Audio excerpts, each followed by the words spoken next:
Assalamualaikum warahmatullahi wabarakatuh. Puji syukur kehadirat Allah Subhanahu wa taala yang telah melimpahkan rahmat kepada kita sehingga kita bisa melakukan belajar bersama di malam hari ini.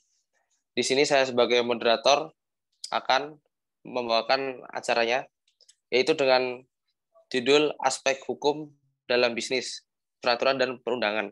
Kami berada di kelompok 10 yang beranggotakan pertama Azura Tushifa Widayanti, kedua Muhammad Ma'ruf Agustino Al-Fadizi atau saya sendiri, 3 Alfi Ashrafil Ahdi, 4 Muhammad Najmul Zaman, 5 Hanan Yuliana, dan 6 Ulfia Nur Afifah. Langsung saja masuk ke pembahasan yang akan dibacakan oleh teman-teman saya. Untuk selanjutnya saya lempar ke Azura. Oke, setiap usaha yang legal harus mengikuti aturan-aturan yang berlaku, baik dalam bentuk undang-undang maupun peraturan-peraturan lainnya, seperti keputusan menteri, surat keputusan dirjen, dan peraturan daerah. Dengan mengikuti aturan-aturan yang ada, maka secara yuridis formal bisnis atau usaha yang akan dijalankan menjadi layak.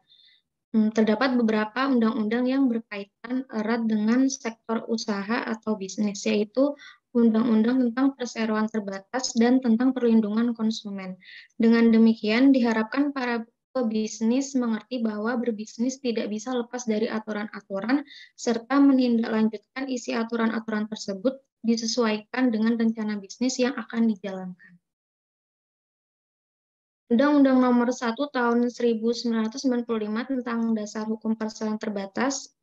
Undang-undang ini terdiri atas 12 bab dan 129 pasal. Berikut merupakan paparan ringkasan UU Nomor 1 Tahun 1995. Bab 1 Ketentuan Umum. Bab ini menjelaskan apa yang dimaksud dengan perseroan terbatas, organ perseroan, RUPS, direksi, komisaris, perseroan terbuka, dan Menteri Kehakiman Republik Indonesia. Bab 2, pendirian anggaran dasar, pendaftaran, dan pengumuman. Bab ini menjelaskan tentang pendirian perseroan, bahwa perseroan memperoleh status badan hukum setelah akta pendirian disahkan Menteri. Akta pendirian memuat anggaran dasar keterangan lain. Perubahan anggaran dasar ditetapkan oleh RUPS dan sebagainya. Selanjutnya, direksi perseroan wajib mendaftarkan dalam daftar perusahaan maksimal 30 hari setelah pengesahan. Selanjutnya, direksi bertanggung jawab atas segala perbuatan hukum yang dilakukan perseroan. Selanjutnya akan dijelaskan oleh rekan saya, Alfi.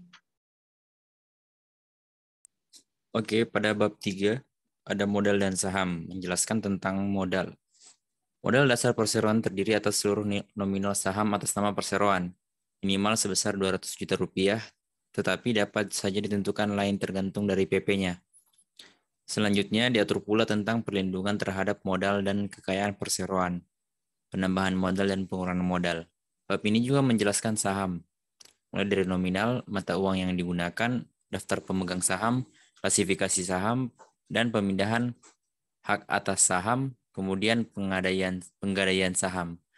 Kemudian di bab 4 itu ada laporan tahunan dan penggunaan laba, menjelaskan mengenai laporan tahunan, aturan mekanisme penilaian dan setelah penilaian laporan tahunan oleh RUPS, dan mengenai pembagian dividen. Kemudian pada bab 5 terdapat rapat umum pemegang saham. Pada bab 5 ini menjelaskan tentang tata cara pelaksanaan RUPS yang mengenai siapa dan kapan dilaksanakannya RUPS. Siapa pemberi izin RUPS, pemanggilan kepada pemegang saham, hak suara, syarat minimal anggota yang hadir dalam RUPS. Kemudian pada bab 6, direksi dan komisaris. Pada bab 6 ini dia menjelaskan tentang direksi sebagai pengurus perusahaan dan jumlah minimal direksi. Selanjutnya menjelaskan syarat, tugas, wewenang, hak, tanggung jawab, prosedur pemberhentian, serta penghasilan dari seorang direksi. Kemudian perihal komisaris, dijelaskan mengenai pengangkatan, jangka waktu menjabat, tugas, kewajiban, wewenang, pengaturan percalonan, pengangkatan, dan pemberhentian. Kemudian pada bab 7 ada penggabungan, peleburan, dan pengambil alihan. Menjelaskan tentang seluk-beluk penggabungan satu atau lebih perseroan dengan perseroan lain yang telah ada atau meleburkan diri dengan perseroan lain. Atau meleburkan diri dengan perseroan lain dan membentuk perseroan baru. Mengenai pengambilan alihan juga dijelaskan mengenai apa, bagaimana, kapan, dan oleh siapa dilakukan. Kemudian pada bab 8 pemeriksaan terhadap perseroan. Menjelaskan tentang tata cara pemeriksaan terhadap perseroan jika diduga perseroan tersebut melakukan pelanggaran hukum. Selanjutnya, pada bab 9 ada pembubaran perseroan dan likuidasi. Menjelaskan tentang alasan pembubaran, proses pembubaran, penundaan pembubaran yang menunjukkan likuidator, proses likuidasi sampai kepada pemberitahuan kepada kreditor. Bab 10 ada ketentuan peralihan, menjelaskan tentang akibat-akibat yang terjadi dan dengan diberlakukannya undang-undang ini terhadap undang-undang sebelumnya. Bab 11 ketentuan lain dijelaskan pada pasal 127. Kemudian pada bab 10 ketentuan penutup dijelaskan pada pasal 128 sampai 129. Selanjutnya akan dijelaskan oleh rekan saya Muhammad Najimuzzaman. Selanjutnya, hal-hal yang umum yang dimuat dalam akta pendirian sebuah PT yaitu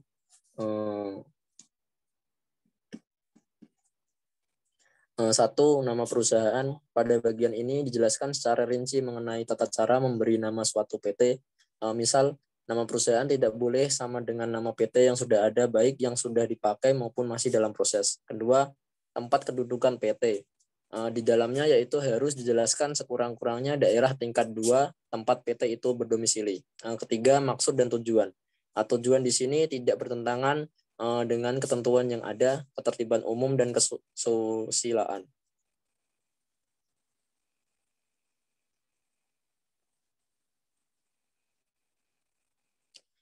Keempat, modal. Bagian ini menjelaskan tentang modal usaha. Misalnya, modal usaha harus dinyatakan dalam mata uang rupiah, kecuali jika dengan tegas diadakan ketentuan lain dengan berlandasan pada undang-undang yang berlaku. Modal dasar PT, modal yang diambil bagian atau ditempatkan, serta modal yang disetor atau dibayar memiliki ketentuan sendiri-sendiri.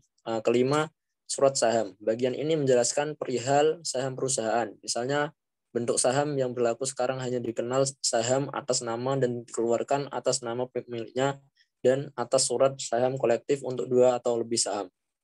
Juga mengenai tata cara duplikasi saham dan pengalihan saham. Keenam, rapat direksi, yaitu bagian ini menjelaskan tata cara pelaksanaan rapat direksi. Misalnya rapat direksi dapat dipanggil oleh direktur utama atau salah satu anggota direksi. Rapat dipimpin oleh direktur utama jika ia berhalangan hadir dalam dapat digantikan oleh salah satu anggota direksi yang hadir. Juga dibicarakan perihal keputusan rapat, suara blanko, berita, acara rapat, dan lain-lain. Selanjutnya, tugas dan wewenang Dewan Komisaris. Pada bagian ini dijelaskan mengenai hak dan kewajiban Dewan Komisaris, misalnya DK mempunyai tugas untuk mengawasi tindakan kepengurusan dan pengelolaan PT oleh direksi, melaksanakan RUPS, dan lain-lain. Rapat Dewan Komisaris, bagian ini menjelaskan mengenai tata cara rapat Dewan Komisaris, misalnya mengenai pemimpin rapat, jumlah pelaksanaan rapat per tahun, tempat, syarat, harus hasil keputusan rapat maupun hasil berita acara rapat DK. Selanjutnya, rapat umum pemegang saham RUPS. Bagian ini menjelaskan RUPS yang terdiri atas 2 macam rapat, yaitu rapat umum tahunan pemegang saham RUTPS dan rapat umum luar biasa pemegang saham RULBPS. Pemungutan suara dalam RUPS. Bagian ini menjelaskan aturan pemungutan suara, misalnya hanya pemegang saham yang berhak mengeluarkan suara dalam pemungutan suara. Selanjutnya akan dilanjutkan oleh teman saya, yaitu Hanan Juliana. Pembahasan selanjutnya mengenai perubahan anggaran dasar perusahaan.